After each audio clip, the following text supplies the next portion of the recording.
Olá pessoal, tudo bem com vocês? A gente está começando agora o conteúdo de energia aqui na Intensa Ensina e dando continuidade ao nosso trabalho nos cursos de Física Básica do conteúdo de Mecânica. Para explicar a energia, o que é energia, eu preferi trazer uma citação do Richard Feynman por causa que é um pouco complicado dizer o que seria energia, porque é um tema não é muito é um tema talvez muito filosófico e eu preferi deixar nas palavras dele um entendimento mais amplo do que seria energia e defini-la, né? Então, Richard Feynman, ganhador do Nobel, ele diz o seguinte, que é importante observar que hoje nós não sabemos o que é energia.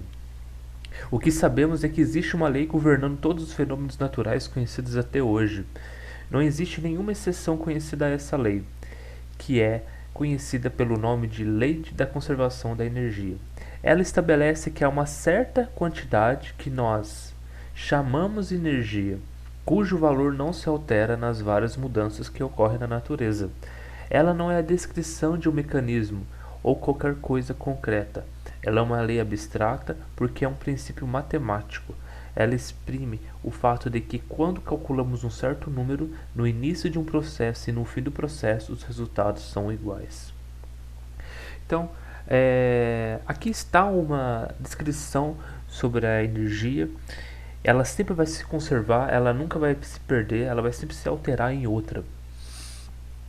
E é interessante a gente ressaltar, que eu acho que é uma curiosidade para vocês, caso queiram ler, leiam o livro, o primeiro livro, se não me engano, o primeiro volume da coleção Lições da Física, que é do próprio autor do Richard Feynman, ganhador do Nobel, um grande divulgador científico.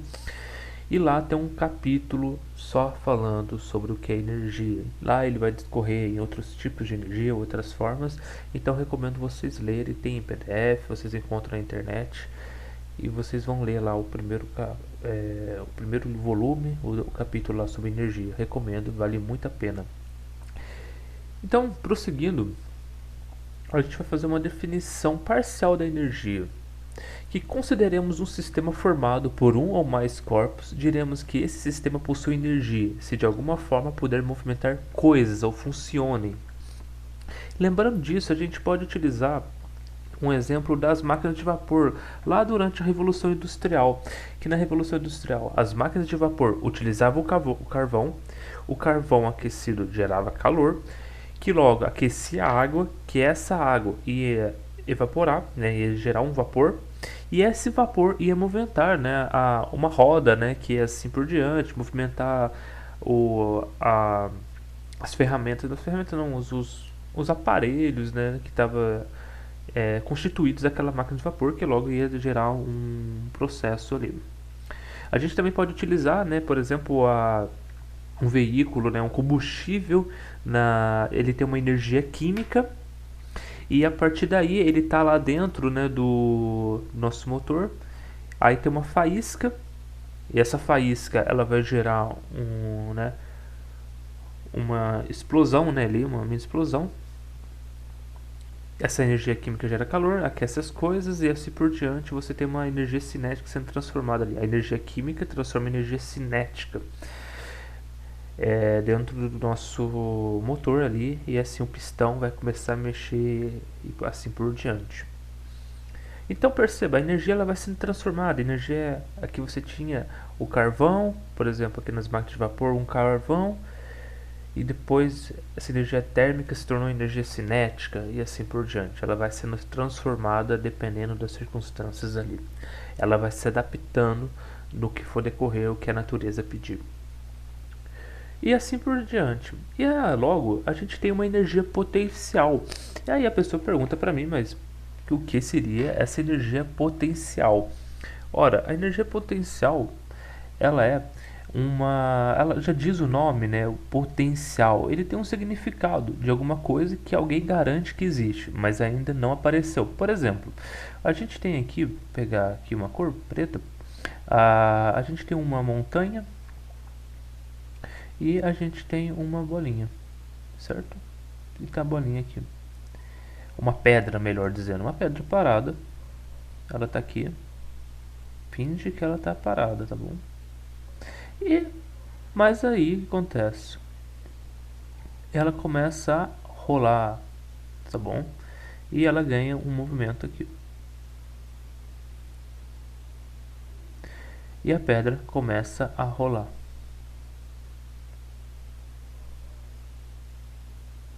A rolar. Ou seja, a pedra, quando ela estava parada, ela tinha uma energia potencial que foi convertida em energia cinética, tá bom? Então você percebe que todas as energias, é bom deixar frisados aqui, vou colocar numa cor mais, todas as energias armazenadas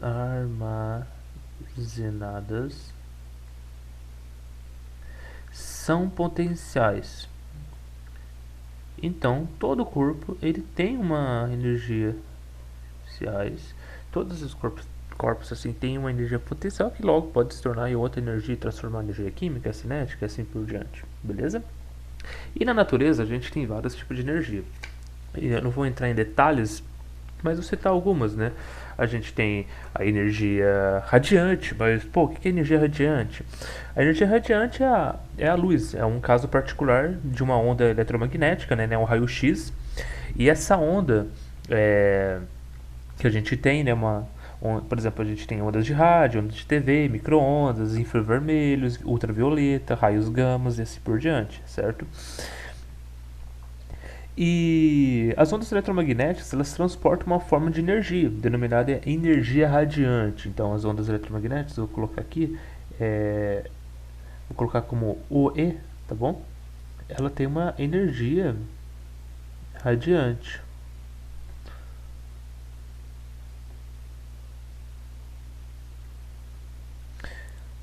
E de acordo com a mecânica quântica, mas aqui a gente não vai entrar em detalhes, é só uma curiosidade, não vou entrar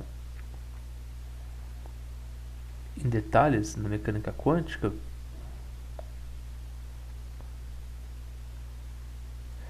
Essa energia transportada é na forma de pequenos pacotes de energia, denominados fótons. E então a luz, né, seriam fótons, que é pacotes, né, de energia. Vou colocar aqui pacotes de energia. Quando uma onda eletromagnética incide sobre um corpo qualquer, sua energia ela vai ser absorvida e transformada em outra energia, tá bom? Então é importante vocês perceberem como está ocorrendo essa transformação de energia. E também, né, a gente não pode esquecer também de uma famosa energia nuclear, que o pessoal tem medo, etc. A energia, ou seja, existe uma energia potencial nuclear, que aí a partir daí, quando ocorre todo o processo, bombardeamento do núcleo de urânio e os outros materiais, né, radioativos, você tem, né, você tem uma fissão nuclear e a partir daí você gera uma energia nuclear a partir de todo o processo lá. Tem energia do sol e assim por diante. A gente tem várias formas da gente encontrar energia na natureza. Esses são os exemplos, certo? Então, pessoal, vamos prosseguir. E a partir daí, na formação do conceito de energia, as primeiras máquinas a vapor, né, porque a gente tem que analisar uma questão histórica, que foi lá durante a Revolução Industrial que a gente teve um estudo detalhado da termodinâmica, porque a termodinâmica ela foi um estudo ali mais constituído, para dizer, foi ali formado por meio de experimentos, né, a questão do dia a dia, a dependência de uma aplicação. E essas máquinas a vapor desempenharam um importante papel, né, ali na sociedade no início. E a aplicação dessas máquinas foi a retirada da água que se acumulava no fundo das minas. E, portanto, as tarefas dessas máquinas era suspender a água. E era necessário aplicar uma força, o qual produzia um deslocamento. Ou seja, uma tarefa, como está aqui nessa fórmula, uma tarefa que vai ser igual a força versus deslocamento, ou seja, você tinha lá uma mina, lá no fundo a mina, aí você tinha a máquina a vapor trazendo a água lá de baixo, sabe? Aqui tá o baldezinho e aqui tá a mina, mais ou menos, tá bom? Então você tinha essa máquina a vapor trazendo essa água. Então essa tarefa era igual a força versus deslocamento, ou seja, vocês vão encontrar nos livros didáticos que o trabalho é igual a força versus ou vezes, né, vezes deslocamento, tá bom?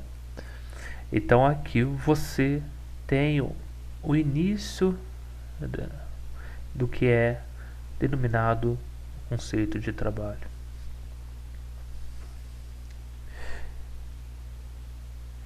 E para a gente ter uma noção de como funciona, a gente também encontra o que? Por exemplo, você tem que ela é denominada pela essa letra. Trabalho é igual a força vezes o deslocamento, tá bom? Por exemplo, se a gente tem lá um corpo está sendo empurrado por uma... Por exemplo, a gente tem um corpo aqui e a força aplicada nele é, vamos lá, é 24 newtons, tá bom? E ele tem um deslocamento de 3 metros. Qual que é o nosso trabalho? Então, 24 newtons, lembrando, vezes 3 metros, que isso vai dar 72 newtons vezes metros. Na unidade, aqui deixando claro para vocês, no SI, né, aqui, no SI, que é o Sistema Internacional, a unidade de trabalho é joule, em francês. Na forma português, portuguesada, brasileirada, é joule, né? Joule, o pessoal fala joule, joule. Então, unidade do trabalho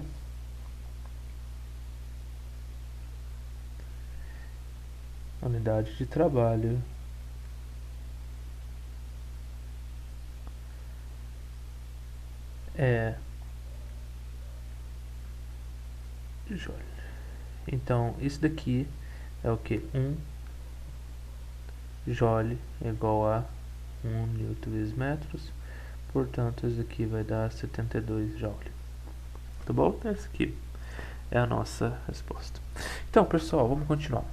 Então, você tem o quê? Você tem um trabalho de uma força constante em trajetória retilínea. E como que se desenrola isso daqui?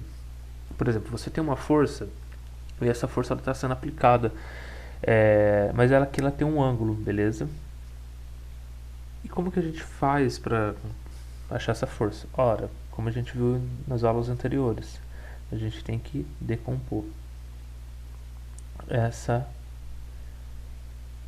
força aqui, beleza? Então vamos lá, vamos brincar com essa força aqui.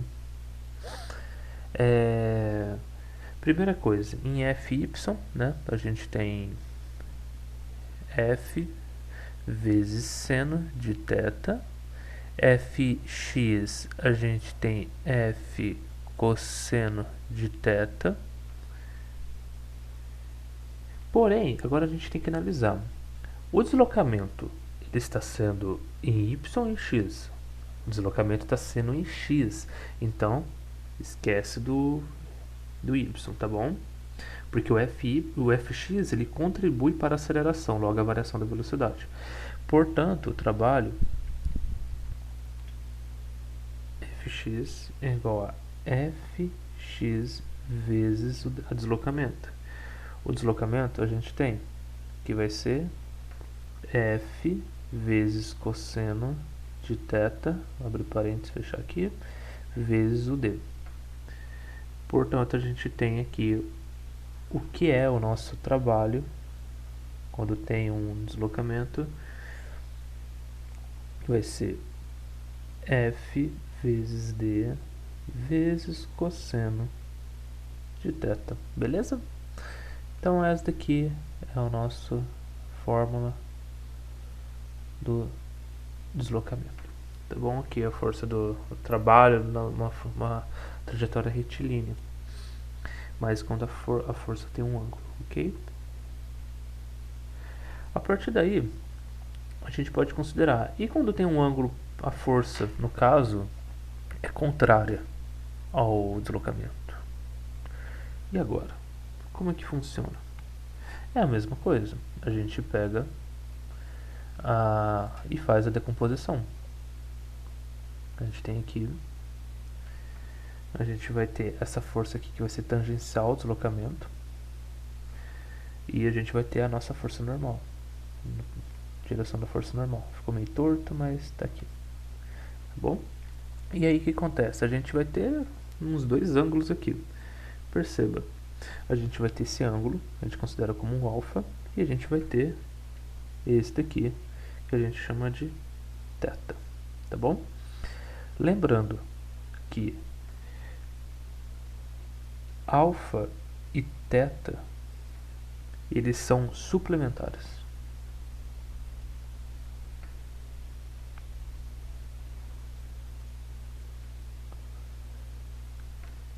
Ou seja, a soma é igual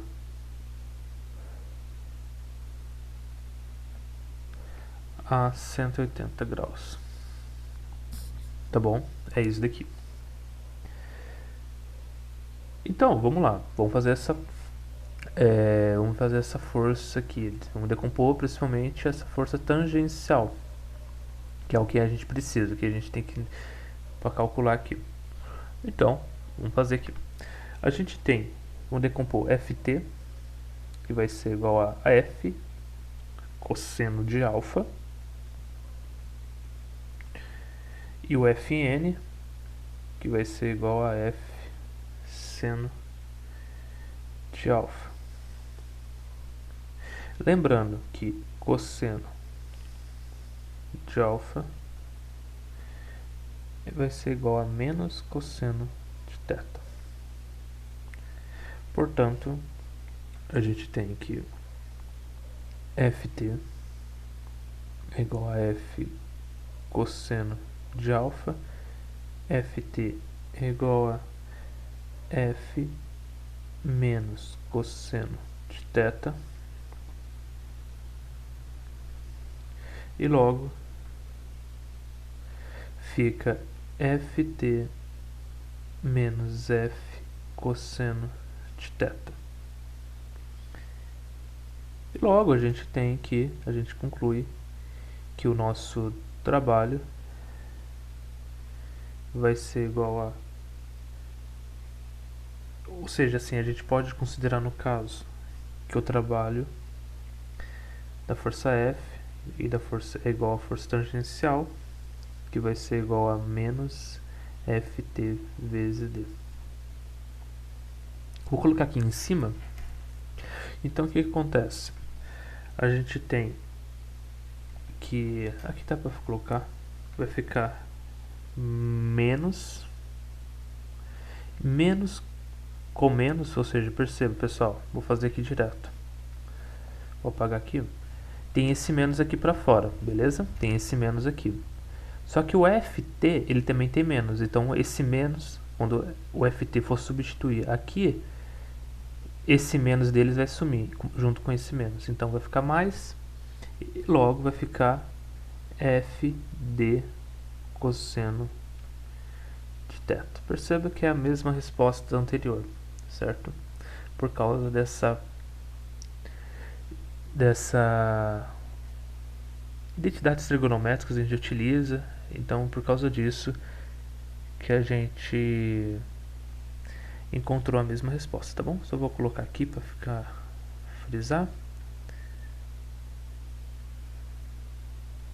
Então essa resposta está aqui, beleza? Vamos lá. O que seria o trabalho total? Agora que a continuidade, vamos dando continuidade à nossa aula, aqui vai ficar um pouco mais explicativo, mais conceitual, beleza? Do que dedução de fórmulas. Então o que acontece? A gente vai ter que Tipo, só recapitulando no exercício anterior, talvez não ficou tão claro, é que é o seguinte, calcular o trabalho, tanto no caso em que θ é agudo, como no caso em que θ é obtuso, no caso em que θ é agudo, temos cosseno de θ.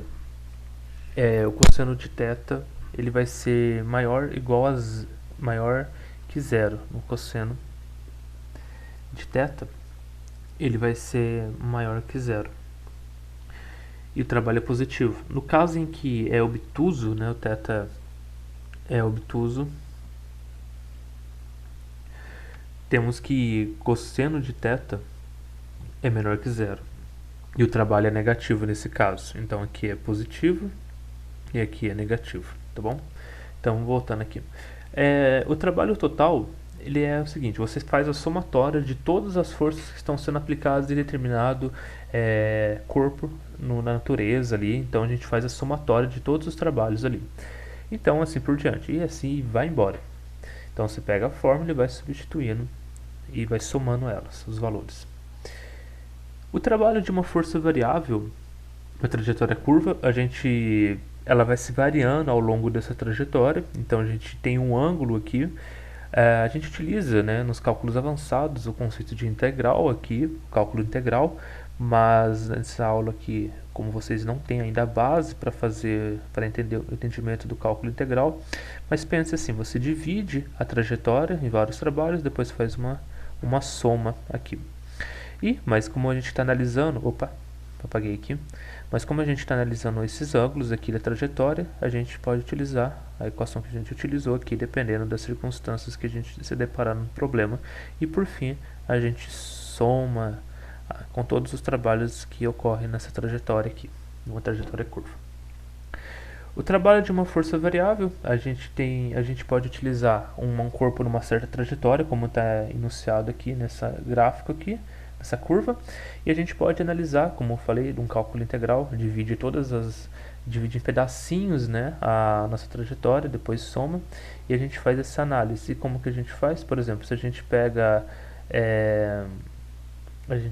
por exemplo, essa trajetória aqui, o S1, e aqui vai ser o S2, e a gente passa nesse gráfico, a gente sabe que o trabalho vai ser essa área aqui, nessa trajetória, nesse deslocamento de S1 a S2.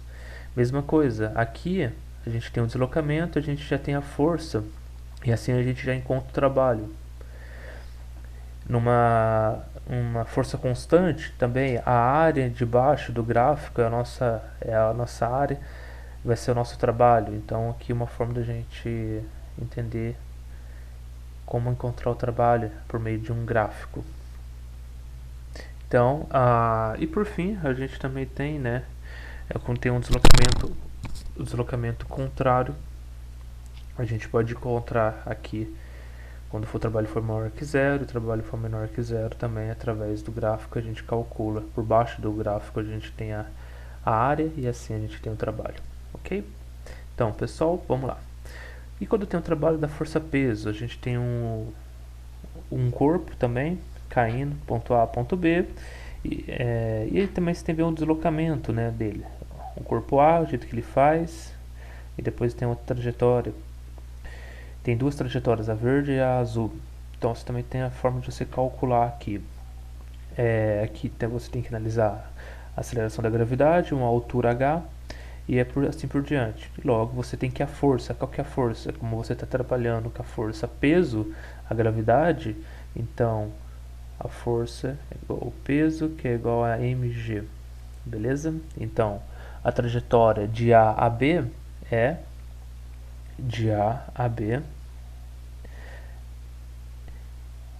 P vezes H, a altura, que é o deslocamento. O nosso deslocamento vai ser a altura, o H.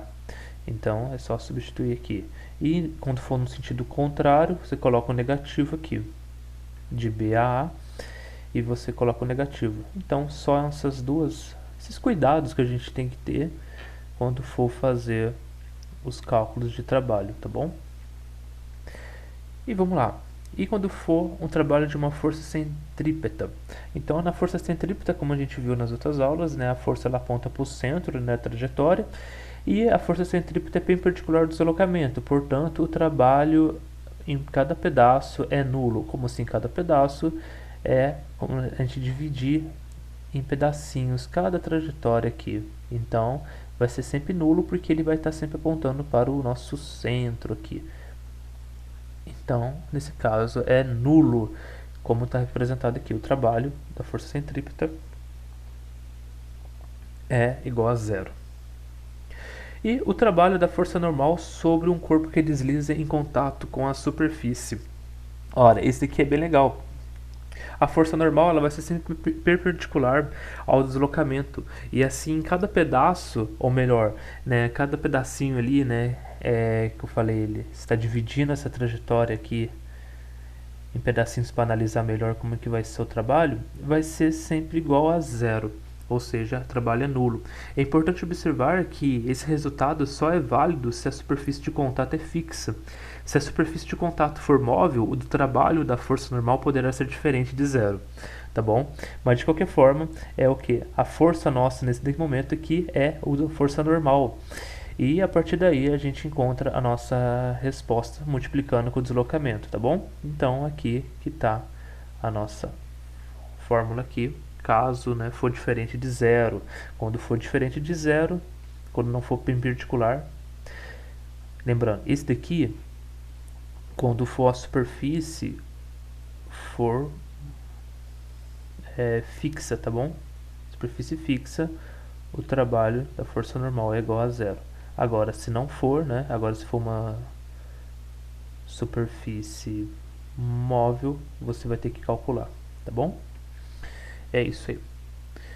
Então, por fim, pessoal, vamos falar agora da teorema da energia cinética, extremamente importante. O trabalho total das forças atuantes numa partícula é igual à variação da energia cinética dessa partícula. Isso quer dizer o quê? Quando você tem uma partícula A, que ela vai se deslocando durante essa trajetória, até ponto B, você tem o seguinte, que o trabalho, eu vou colocar aqui, o trabalho de A a B, ele vai ser igual a massa vezes o B ao quadrado dividido por 2, menos a massa vezes A ao quadrado dividido por 2. Essa é a primeira equação.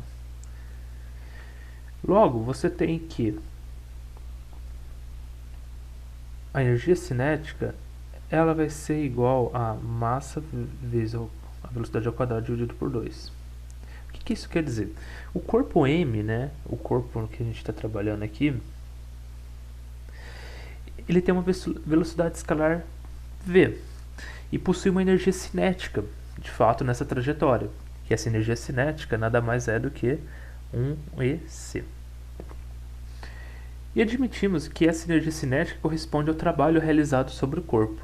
Por isso que a gente tem que a energia cinética que vai ser está sendo nessa partícula durante essa trajetória, ela corresponde ao trabalho. Por isso que a gente faz que trabalho AB é igual a energia cinética da velocidade no ponto B menos da do ponto A. Ok? Portanto, a gente pode concluir nessa questão aqui que o trabalho de A a B é igual a energia cinética. Eu vou colocar aqui C, energia cinética B, menos a energia cinética de A. E isso daqui é igual à variação da energia cinética. Variação representada pelo triângulo aqui, ok? Então, pessoal, é bom a gente concluir aqui a nossa aula. Já está... O conteúdo já foi repassado para vocês. Na próxima aula, a gente vai fazer os exercícios pertinentes a esse conteúdo. Então, caso vocês tenham dúvida, deixe nos comentários aqui. Curta, comente, compartilhe, isso ajuda a gente pra caramba. Segue a gente aí, não só no YouTube, mas nas redes sociais também. E como eu disse lá no início da aula, leiam o livro do Feynman. Qualquer coisa acho que eu coloco aqui nas descrições para vocês lerem.